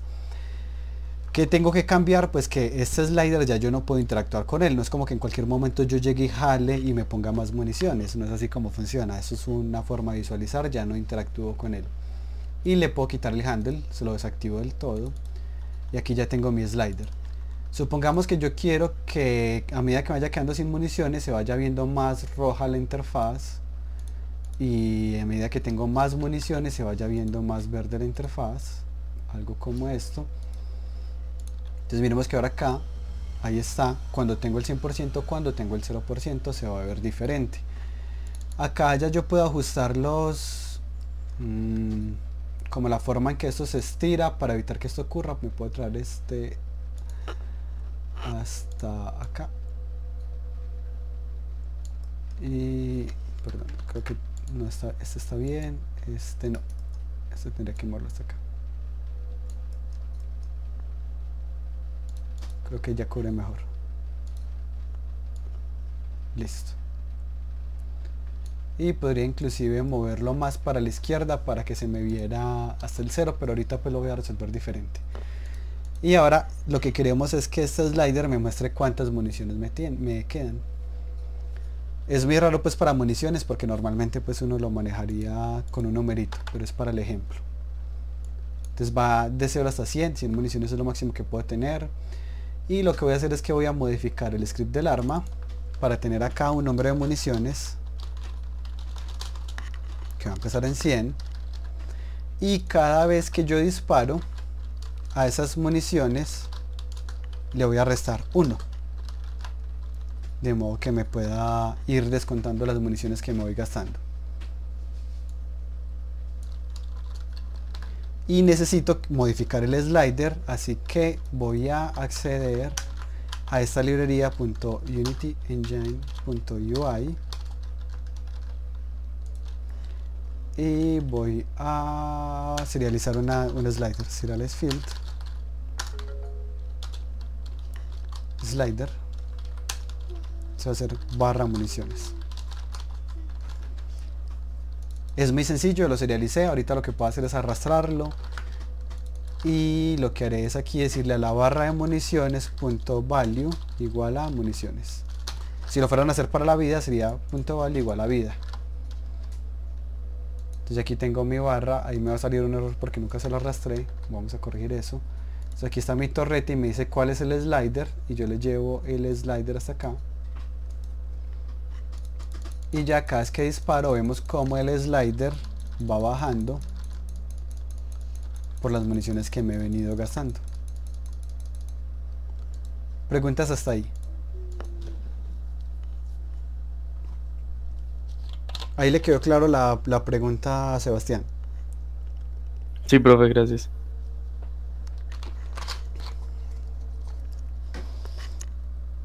¿Alguna otra pregunta antes de avanzar? Bueno, entonces supongamos que no quiero que se vea como un slider, pues quiero que se vea un poquito diferente, como una bala o algo así, algo diferente. Entonces le voy a hacer una interfaz diferente y les muestro cómo podemos implementarla. Entonces supongamos que yo quiero que se vea, voy a poner una forma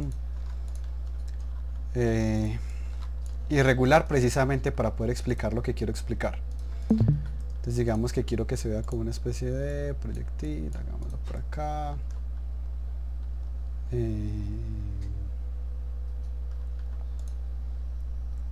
¿Cómo lo puedo hacer fácil? Vamos acá.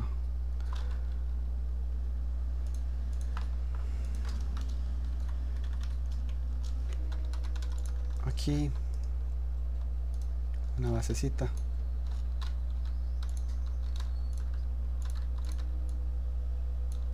Que vaya acá y bueno, no, pues dejémosla así súper sencilla. Hagámosle acá otra. No me acuerdo ni siquiera cómo es un proyectil. Y dupliquemos esto y ya.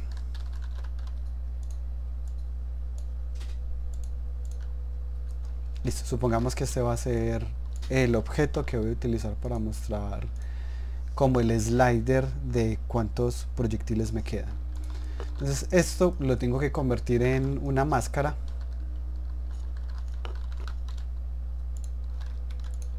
Creo que hubiera sido mejor más redondo. Por eso es que se ve raro. El problema acá es, bueno, pero no es difícil de cuadrar.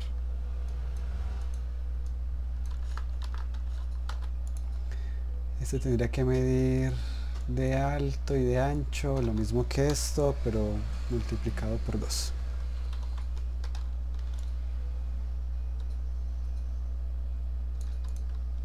No, se ve muy fálica la forma, dejémoslo como estaba mejor. Entonces este de acá lo voy a exportar como una máscara. Una máscara es simplemente una imagen. Lo voy a pasar acá mismo al proyecto. Voy a guardarlo en esta misma carpeta que llamé clase.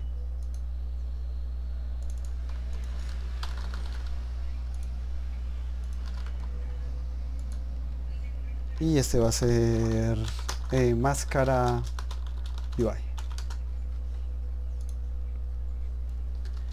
Y lo que voy a hacer es que voy a ponerle al slider, para poder que tenga esta forma, le voy a poner aquí una imagen, image. A esa imagen le pongo la imagen que acabo de importar para poder que me aparezca acá entre los sprites, que miren que no me aparece. Tengo que decirle que no es una textura sino un sprite. Entonces vengo, ¿sí la acordé? Ahora sí. Digo acá que esto es un sprite, aplicar, y acá en esta imagen que acabo de crear me traigo esto. Entonces listo, aquí está. Y esta es la forma que voy a utilizar. Voy a cambiar el tamaño. Digamos que quiero que se vea algo como esto. Y lo que voy a hacer es que le voy a poner un comportamiento de máscara. Voy a reducir todo el slider para que me quede del tamaño que es. Sería como que midiera desde acá. Súper grande, como por acá así.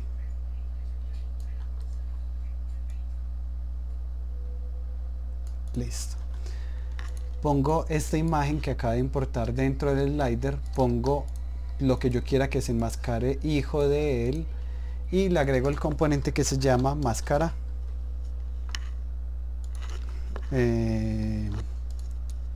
Pero máscara 2D, este no era. Of component, y creo que ahí no está funcionando para nada. Ya voy a mirar qué pasó. No es mask, será sprite mask. Remove.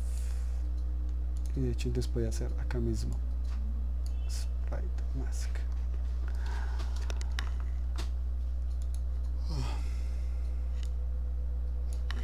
Y en definitiva algo salió mal. Ya voy a mirar qué pasó. Pues puede ser que la máscara está más pequeña de lo que debería.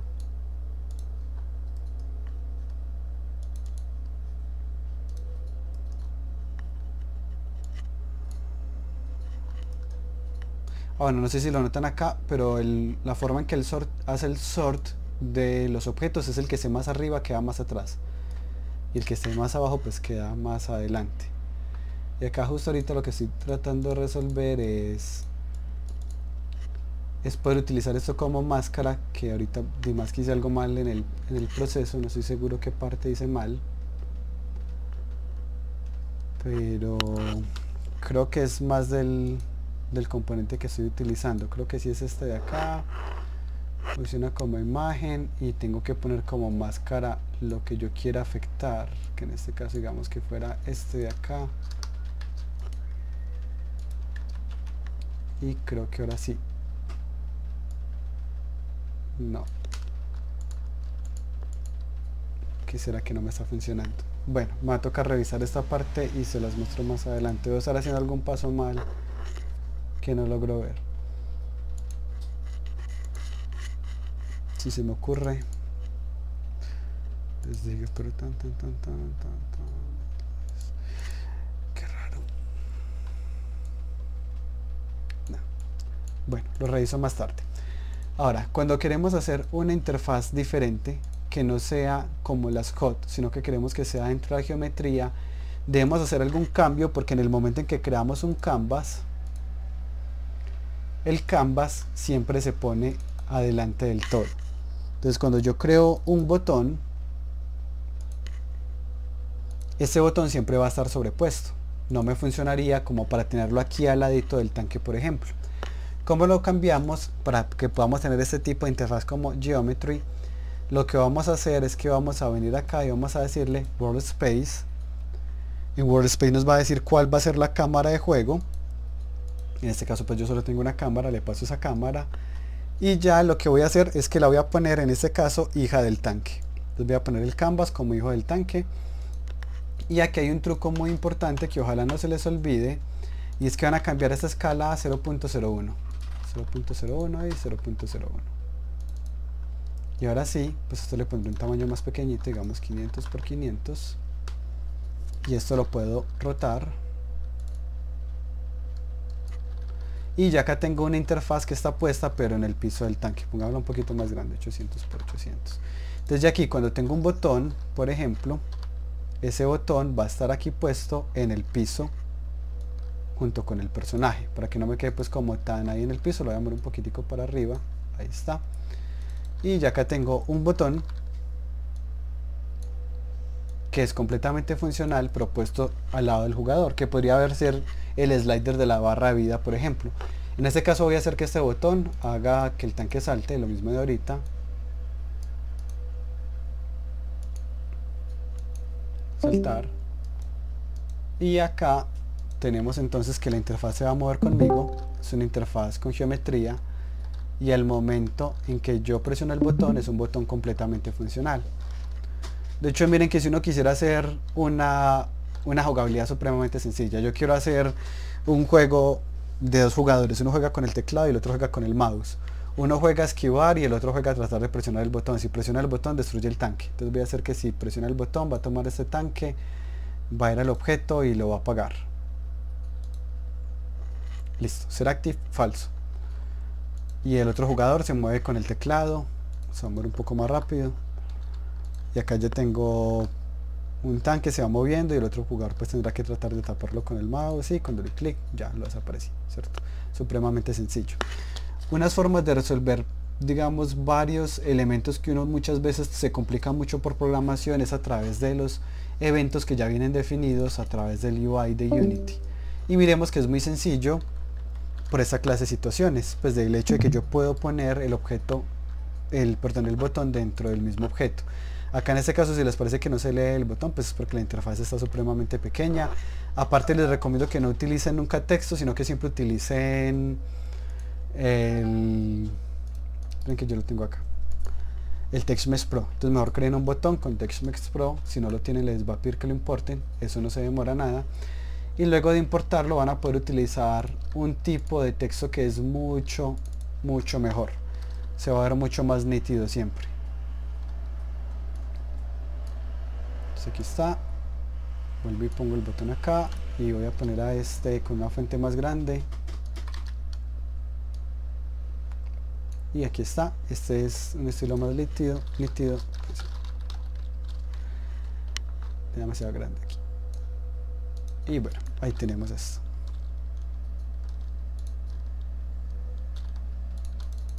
Bueno, como cambió el botón ya no funciona obviamente. Listo, ¿qué preguntas tienen en 5 minutos antes de terminar?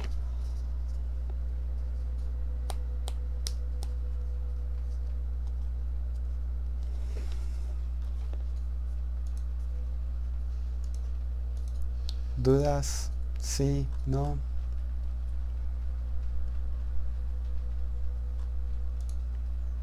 Excelente. Voy a abrir un proyecto.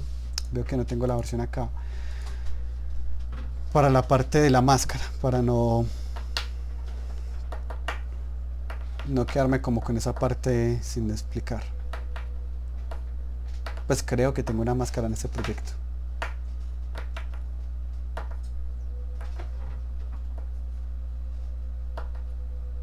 Pero lo estoy abriendo en otra versión de Unity. Entonces no sé si vaya a ir bien.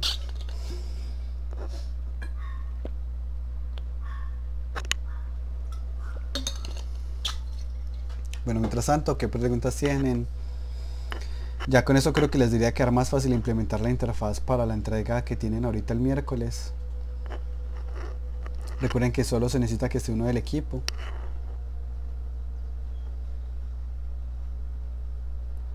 Y que la vamos a hacer a través del canal que se llama entregas. Aprovechen los que tengan de pronto disponibilidades ahora y se conectan para que curioseen cómo van las entregas de sus compañeros.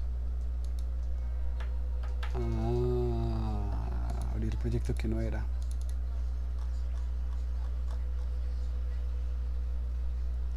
Tengo tantos proyectos de clase que se me empiezan a trocar.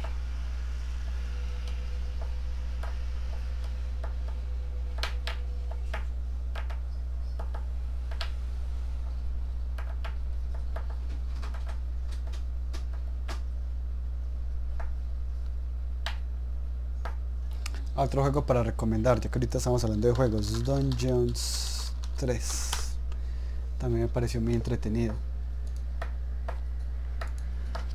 Por si no lo conocen, es entretenido. Combina ciertos elementos de RPG con RTS, junto con un poco un sistema de Tower Defense. Entonces uno tiene su héroe, pues ahí está como el componente RPG, sube de nivel, tiene habilidades, etcétera. Uno recolecta oro, hace construcciones muy como cualquier RTS, pero las oleadas de los enemigos uno las defiende montando su sistema de Tower Defense. Entonces combina bastantes elementos. Esto obviamente no es main. Acá creo que acá tengo una. No.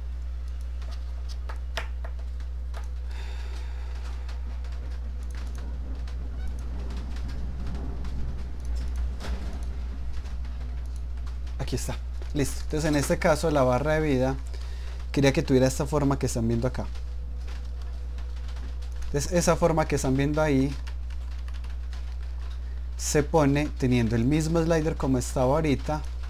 De hecho creo que está exactamente igual que como lo hice ahorita, pero bueno. Entonces así se veía el slider normalmente. Voy a quitar la máscara. El slider se veía así. Ahí está la barra de llenado y la barra del background, pues en este caso están al revés, ahí está. Y para poder darle forma se puso esta máscara que tiene esta forma con el componente imagen que tiene este sprite de acá y el componente mask Ah, yo creo que era porque ahorita no le activé este Show Mask Graphic. Y ahora sí se ponen como hijos los objetos. Y ya ahora sí funcionaría. Solo va a ser visible lo que esté dentro de la máscara. En este caso nada va a ser visible porque la máscara está muy lejos. Tuve que haber hecho un cambio aquí antes de poner la máscara donde era. Ahora sí. Y acá ya está nuestro slider funcional con una máscara. Solo la estamos viendo pues en la parte de la pantalla de juego, no en la ventana del editor. Y miremos acá, era con mask, show graphic mask, a ver qué fue lo que me equivoqué ahorita cuando lo hice. Era este de acá, esta era la imagen y no era Rex 2D, sino que era el componente mask de acá.